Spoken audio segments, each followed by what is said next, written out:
Welcome to Surrey's on-demand PSHE training, focusing on pupil development. This training supports the development of your Surrey Healthy Schools approach to wellbeing, health, inclusion and achievement, and is part of a suite of PSHE support provided by Surrey County Council. My name is Sarah Lyles and I am the PSHE Wellbeing and Surrey Healthy Schools lead for the local authority. And I'm Joanna Feast. I'm an independent PSHE and wellbeing consultant and I work closely with Sarah across the whole of Surrey.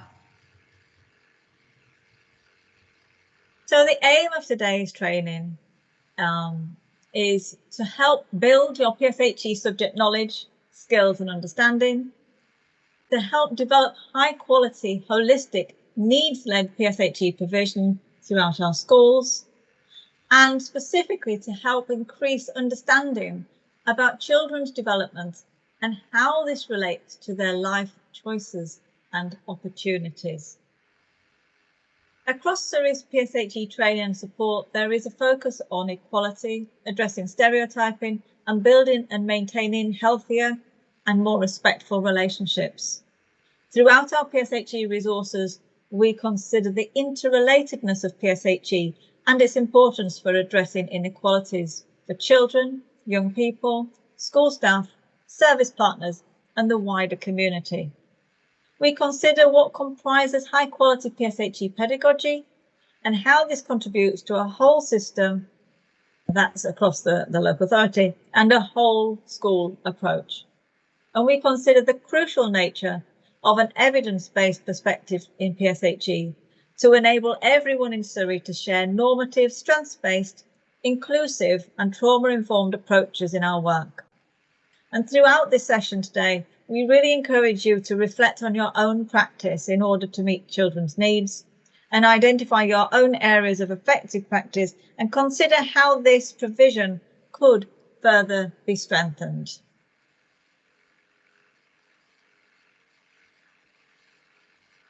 We very much base our approach on the evidence, and these 6 elements here really underpin all of our PSHE work. So taking a normative approach, that is really understanding the actual behaviours of young people. That's looking at data, local data, national data.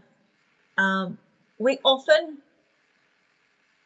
overestimate the unhealthy behaviours of children and young people and underestimate the healthy behaviours of young people. And what we need to do is we need to look at the actuality rather than the perception in order to strengthen the resolve and empowerment of young people. Strengths-based approach, again, supports a normative approach, but you're looking, in a strengths-based approach, you're looking at what children are already okay at, what their strengths are, and taking them on further from that. And that really helps to develop confidence, help in the progression, to plug some of the gaps that they might have in their knowledge, in their skills, and with appreciation of attitudes and values. We also look at being trauma-informed. And in a very simplistic way, that is about being compassionate, having safe environments and safe classrooms and safe schools, and also being kind and respectful of each other. It's about not shocking, it's about not inducing fear, and it's about not placing guilt upon our young people. And restorative. So restorative approaches very much based in meeting the emotional needs of young people in order to move things on. Not necessarily always to solve an issue or a problem, but certainly to make strides in moving things forwards. And the crux of that very much is the recognition, first and foremost, of emotions and being able to articulate them and recognise how they're linked to feelings and thoughts.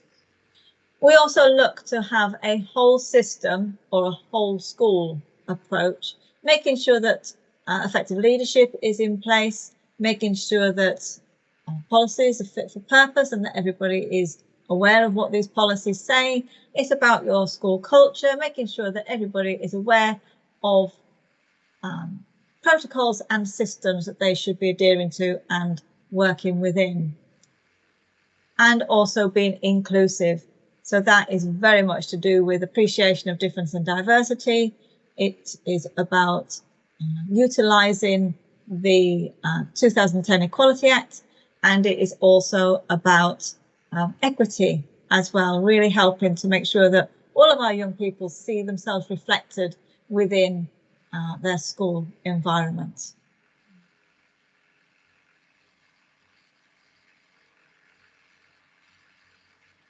So this training today also supports your Surrey Health for Schools approach developments, and I've just selected a few of the standards that the training supports.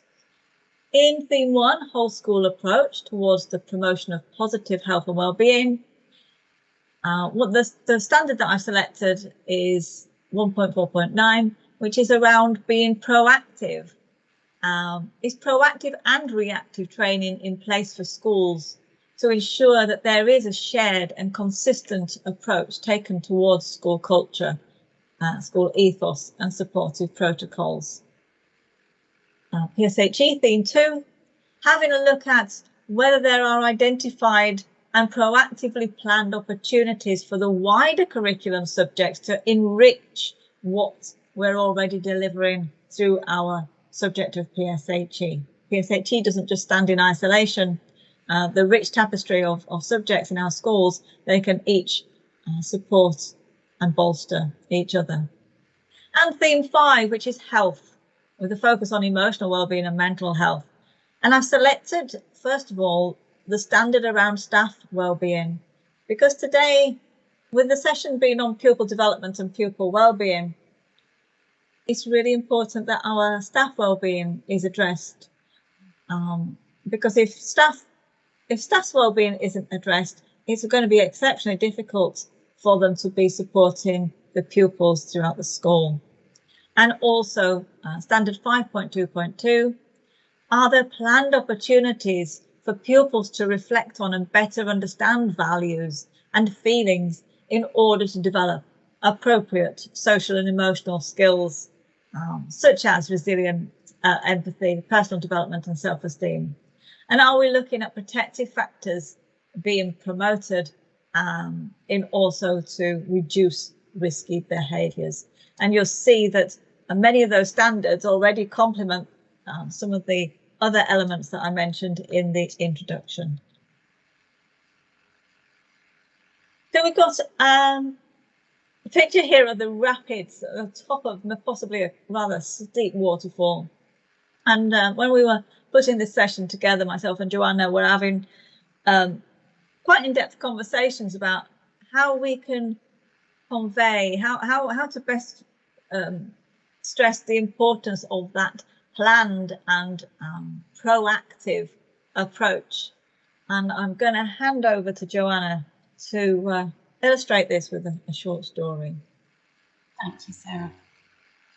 This story is a parable. It's the parable of public health, if you will. And I'll just read it out fairly swiftly. There I am, standing by the shore of a swiftly flowing river, and I hear the cry of a drowning person. So I jump into the river, put my arms around them, pull them to shore and apply artificial respiration. Just when they begin to breathe, there is another cry for help. So I jump into the river, reach them, pull them to shore, apply artificial respiration, and then just as they begin to breathe, another cry for help. So back in the river again, without end goes the sequence. And you know, I'm so busy jumping in, pulling them to shore, applying artificial respiration that I have no time to see who is upstream, pushing them all in. And you may well have heard that story before. And it really goes to show how much we need to address the roots of things. We need to look at the foundations. We need to look at the forerunners. We need to work upstream. And as Sarah said, when we were discussing this, we thought of many different ways that we could show this. And one is through the water cycle that is no doubt familiar to many of you. We don't finish at the sea and expect the best things to happen. We look right the way up to upstream. And I know it's a bit of a cliche sometimes for people to use that term, but I think it's incredibly useful in the realm of preventative PSHE. That is what we are after. Now, how do we work upstream? A few ideas here, and it will be no surprise to any of you, I'm sure, to say that we need to start early with absolutely the youngest pupils at the first opportunity we have. And this is a big underline here, in an age and stage appropriate way, so that we're meeting needs and so that we look at things through a pupil lens. We're not looking at it from an adult's perspective, we're looking at it from a child's perspective. Equally, we need to ensure PSHE provision is not only progressive and developmental, but that it is led by need. That is very, very important. We need to, as adults, differentiate between the universal preventative provision that we use in our classrooms and what some children might need sometimes, which is a more targeted intervention. We need to apply theory to practice meaningfully. And by that, I mean that if perhaps some guidance tells you to teach something, you can much more insightfully teach around it. It doesn't necessarily have to be taught head on. Another way of working upstream is to understand that there are barriers to learning. I'm sure everybody is doing this all day, every day without thinking, but perhaps we need to focus on it a little bit more and think, how can we understand these barriers and how to remove them if possible? Working upstream also means that we support our children and young people to make the healthier choice because it's the easier choice. It's not going to be easy all the time, but it will be the easier choice. And that we role model appropriately. We don't have to be paragons of virtue. We need to be human, and we need to show children what it's like to be human. Equally, we need to also make sure that we develop thriving school culture, and we can use the Surrey Healthy Schools approach to do that very effectively. Then, of course, we need to work with the wider community, and a big part of that will be working alongside parents and carers, making sure that they're on the journey as well, and helping them to understand in context what working upstream looks like. And I wanted to just flag up the time, if you would like, to think of some other ways that you're already doing this. How are you already ensuring that you work upstream? And then I think there's some other things to consider. A lot of this is based on health promotion theory, because a lot of PSHE is about promoting children's health and well-being. And one of the first ways to start this is to look at reframing questions. So we start with what we would like to see. One of the best types of questions to ask yourself as a PSHE practitioner is this: what knowledge, skills, attitudes and values need to be developed in my pupils if we want to prevent something and to promote something else?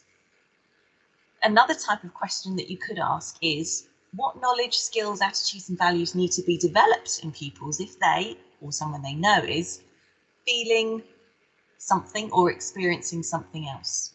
And I hope you can see in this, I trust that you can, that this is a very strengths-based way of working. This isn't saying something like, how do we stop children making bad decisions? I'm adding the drama there, obviously, but what we're trying to avoid is that sort of questioning, where how do we tell children and young people about the dangers of something? That's not to say that we're not here to support children to identify the dangers themselves in an age and stage appropriate way. What we want to see is stuff that works better. So how we support children to do more of what works best and less of what doesn't work well. And the question that you might like to always ask is, what would you like to see instead? And then support children and young people to learn the skills, to have them facilitated, the skills and the knowledge in order to achieve their goals. Because children and young people are not meant to be photocopies of us as adults. They are there to forge their own path, and they need the support and care of adults to help them do that. So what would we like to see instead? Other things that can support our work when we're looking at a more promotion of health way of working with children is to look at the wider determinants of health. Now, this is a very well-known model which has been updated over the years, but originally from the 90s. And it shows how individual determinants can affect someone's health-related behaviour. So that could be things like somebody's age, their sex, their hereditary factors. It may be more lifestyle things. It may be social and community influences. And as you can see, we go wider and wider into the determinants of health, because that shows all of the things that will affect somebody's, and I'm trying not to say the word ability, because it's not about ability. It will affect how someone's life ensues. So the context of, would you mind going back again, please? The context of people's lives determines their health. That's an incredibly important thing to understand. So what we can't do is attribute blame to individuals for their poor health or for crediting them with good health. That is slightly less appropriate. And the more we delve into this, the more we can appreciate the ramifications of that sort of attitude. So a question, or a couple of questions to you is, how do we, as adults working with children and young people, understand the wider determinants of health, and then think about how this can affect pupils' capacity to learn and to protect their health now and in the future? And also thinking about the wider determinants of health, how does this link to pupils' decision-making skills? They have so many extraneous factors that have an impact on their ability to make decisions about their health, their capacity to make those decisions as well. So really important to show that there's a lot at stake here. Our next model, the stages of behaviour change, from the 80s, but again has been regularly updated and made more relevant to today's life. But I think I reckon it still has a huge amount of worth. And in fact, the research here is overwhelmingly positive to suggest that this is how many people behave when it comes to health-related behaviour. So making a change when it comes to health may seem relatively easy, but there are a few things that come before that change and a few things that come after it. For many people, when it comes to making a change about their behaviour, some may be unaware that a behaviour change needs to happen. They are in what's known as pre-contemplation stage. They may well trip into contemplation stage, and that might take a very long time. Once they're in contemplation, this is where they start thinking about the issue, thinking that perhaps a change needs to be made, and that may be because they've been encouraged by someone else to do it. They might have read an article, they might have heard something on the radio, they might have had a PSHE lesson about it. Whatever it is, they might recognise that something needs to change. And that's when they can get into the sort of the determining or the preparing side of things, when they actually think, okay, this change is about to happen, realise that I need to do something about it, and I make a commitment to it. That then results in the action, and at this stage, this can last quite a long time, where people make real and overt changes to their behaviour in terms of their health and well-being. This is often called the willpower stage. And what can happen is that you can go straight into maintenance, and this becomes a new habit, and then it becomes second nature. What can also happen, though, is a relapse, and that relapse may be for a variety of different reasons that can be to do with the individual or could be outside of their control. But if you are in that relapse stage, it doesn't mean that you can't jump back on the stages of change model at any point. And that's often what happens when it comes to health-related behaviour. We relapse, we come back on, we relapse, we come back on. For some people, though, it sticks in maintenance, and that then becomes a habit. And the point of including this model is to sort of show that it can explain a lot of different types of behaviour when it comes to making healthier choices. So it's not about the healthy choice, it's the healthier choice. Because as we've seen with the wider determinants of health, there are a lot of other variables in play. And when it comes to this stages of behaviour change model, it might be useful to think about it in terms of the children and young people you work with and their capacity to learn and protect their health. Might they be going around these stages in various different times and at different speeds? And then knowing this, how does this link to your pupils' decision-making skills? I think what I'm trying to suggest here is there's a lot at play. It isn't just as easy as healthy choice, unhealthy choice. There's lots and lots more involved.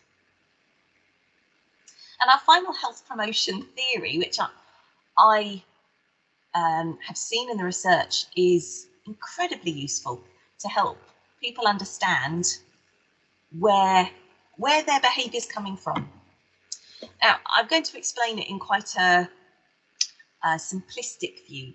And of course, as we know, we as humans don't live that simplistically, but it helps to illustrate the point of the theory. We've got two different sides here, the internal locus of control and the external locus of control. What the theory says, and this is from the 60s, but it again has been updated over and over, and it is still relevant today in the research world and in the real world as well. People who believe that outside forces constantly influence their lives are said to have an external locus of control. And they may say things like, why does everything happen to me? They may feel that things are based on fate, nothing else. Compare that to the internal locus of control, where people may say things like, I have a sense of freedom over my choices. I create what I want to see. They believe their own actions shape events. Not to the point where they feel like they're shaping international events, but they certainly shape events closer to home. So these two ways of looking at very binary types of personality, should we say, it's more about health-related behaviour. They explain how some people can make choices based on these different ways of understanding, or these different loci of control. And again, useful to ask yourself, where do you notice this in your pupils? How do you think that affects their decision-making skills when it comes to health-related behaviour? And how might that affect their capacity to learn and ultimately to protect their health? Then we move on to some questions to ponder. There's no definite right or wrong answer to these. It's more just things to think about. And I definitely will use the term healthier, because what is healthy to me may not be appropriate and healthy for you or anybody else. So it's what might be the healthier choice. Do we think that healthier choices are available for everyone? What might be the possible barriers to making healthier choices? And is the healthier choice always the easier choice for people?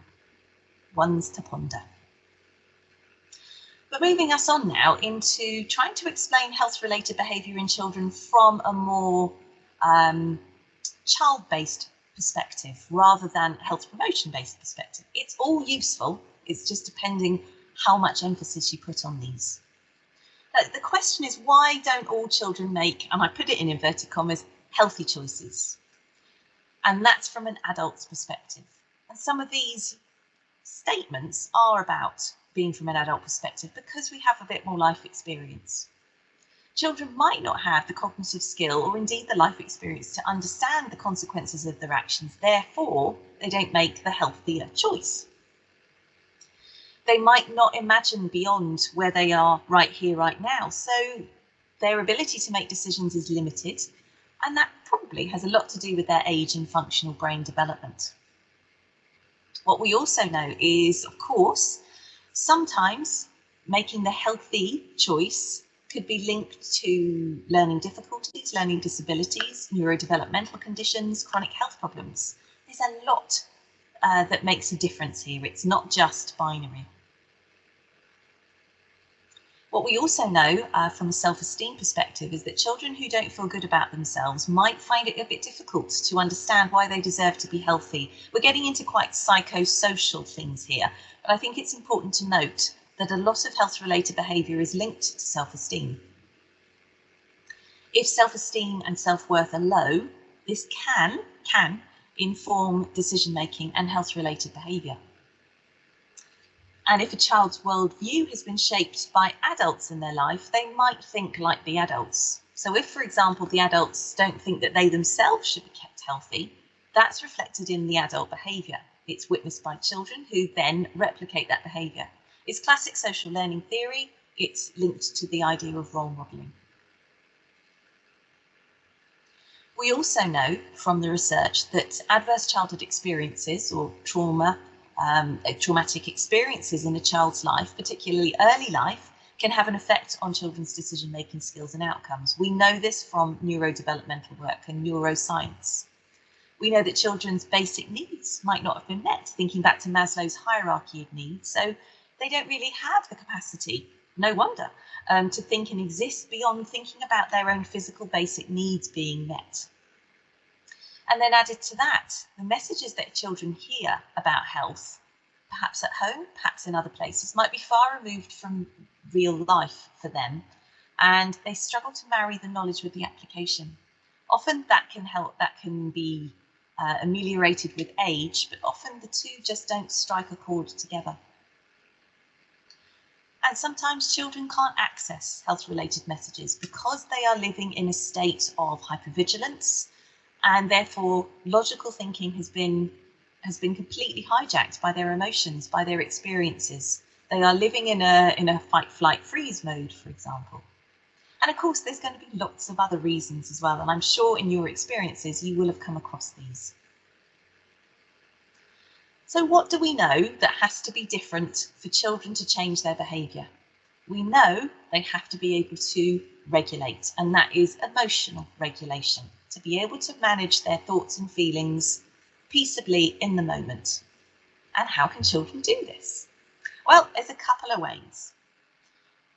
The first is to have appropriate emotional literacy skills. Skills are incredibly important. And this is just about saying that children would then have the ability to recognise, to name, to understand and to manage their emotions effectively, and then be able to understand and empathise with others. So it's a two-way street. The second one is about having a regard for emotional health. We know emotional health is absolutely crucial for all humans. It's important as an end in itself, but it's also linked with having positive outcomes later on in life. We also know from the research that good emotional health of children and young people is crucial to society. We know that emotional health is more about resilience than it is about being happy all of the time. And we also know that developing approaches and interventions now, upstream, if you will save money and trouble later on. And trouble, I mean that sort of emotional difficulties. So the evidence of sort of cost-benefit analysis of early intervention using evidence-based programs and methods shows that, for example, by the time someone is 28, someone with persistent antisocial behaviour at age 10 will have cost society 10 times as much as those without the condition. Now, that is a very glib statement to make, but it is absolutely evidence-based and based on a huge amount of longitudinal research that's been done over the past few decades. What we need to do also as adults is understand what lies beneath.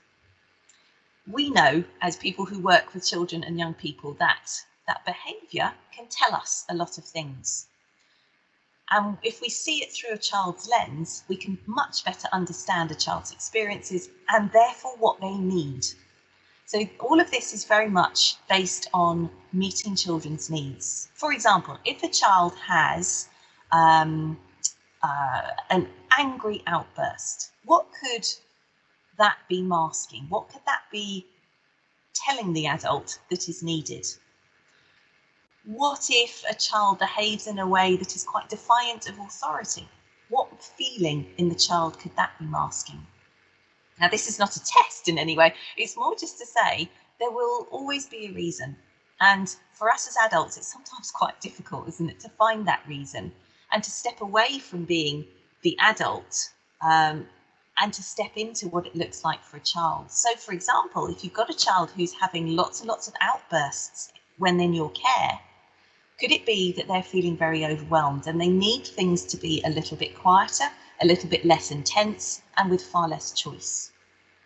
If a child is being very argumentative, could it be that they are testing the boundaries of a relationship to see how far they can go? And the research shows that this is age and stage appropriate behaviour. This is not a child being difficult. The thing to ask ourselves as adults is, are we listening? Are we listening to this communication through behaviour?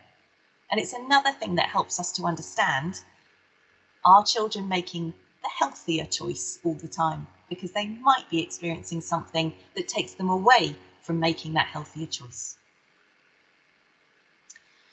When it comes to emotional health and well-being and emotional literacy, what does it look like? What is it that we want to see instead?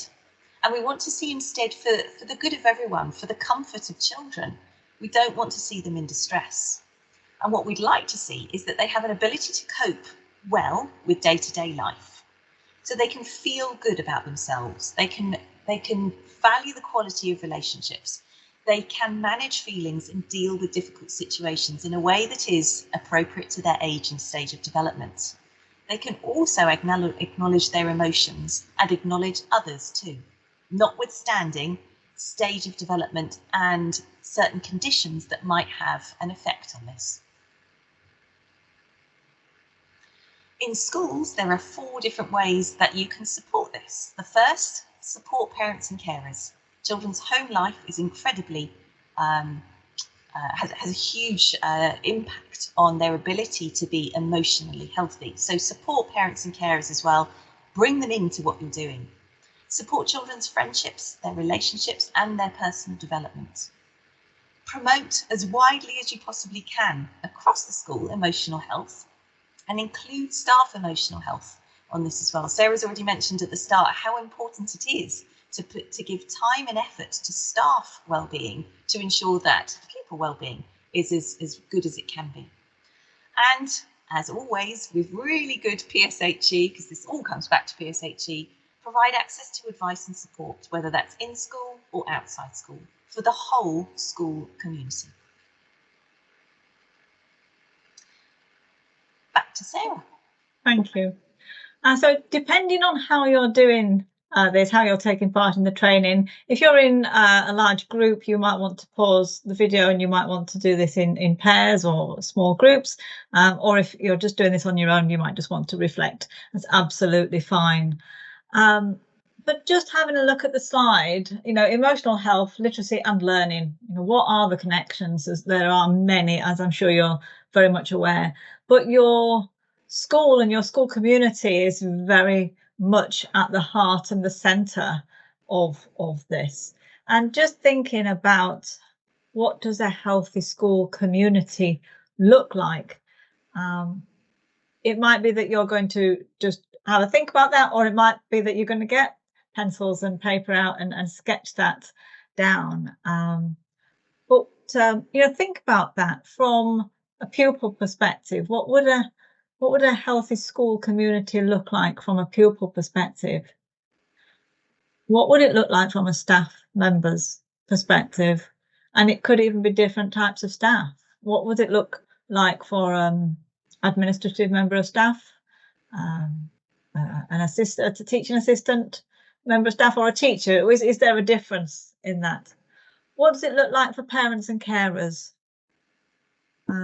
And what are their needs? And what can we do as a school and working with the community to meet those needs? So those sorts of activities are really interesting ones to carry out.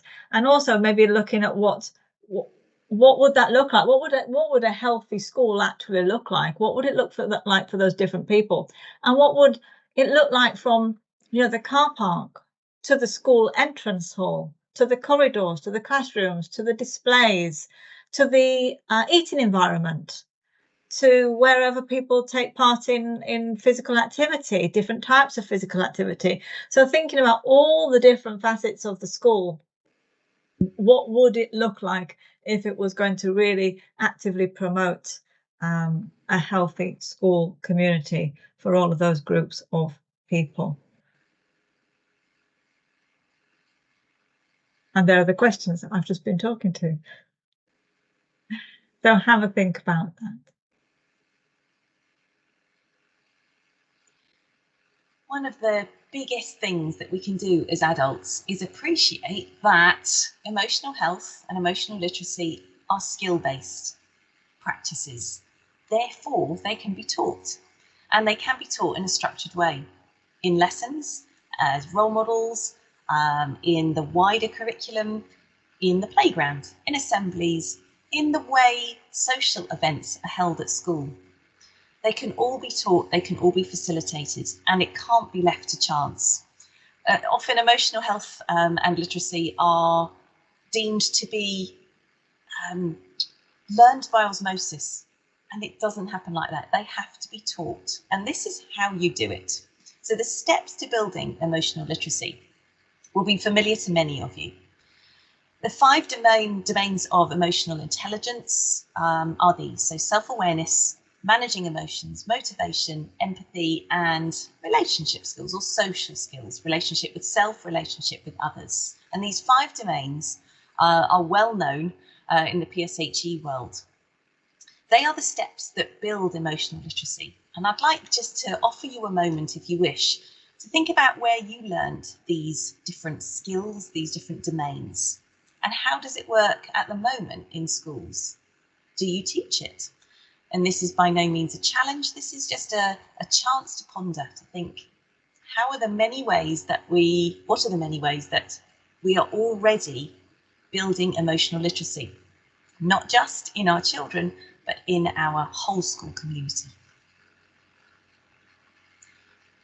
And to achieve the first 2, so the knowing of and the managing of your emotions is a little stepped approach. So step 1, recognise that you're experiencing an emotion. Often children feel that they can't experience emotions. They are not supposed to be angry, but you can absolutely experience an emotion and then name it by its correct name. And often when you name it by its correct name, you take away the shame of that emotion. You take away all the intricacies surrounding it. It's just an emotion, and it's like any other emotion. It will pass. Identify the trigger, the thing that caused it to become something of an issue or a problem. And then step 4 is to be able to intervene, perhaps not at that moment. This is the thing I think about learning about emotions, is learning about emotions in the moment might not be the best place. So practice at other times when all things are calm, techniques that help to manage that emotion, and then encourage children at the time of the emotion to be able to access the practiced techniques. Now, just for a moment, a little thought about the most important element in building emotional literacy and emotional health is always going to be about connection. It's always going to be about relationships, relationship with self, relationship with others, and everything that connects us as humans. So that's a really important baseline thought to have, if you like.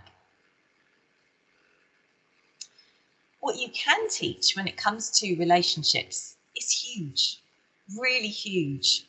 The best type of this sort of teaching starts early, the upstream stuff, and it can still be taught further downstream in a spiral curriculum sort of way, but also you will never miss the boat, as it were, to use this another water analogy.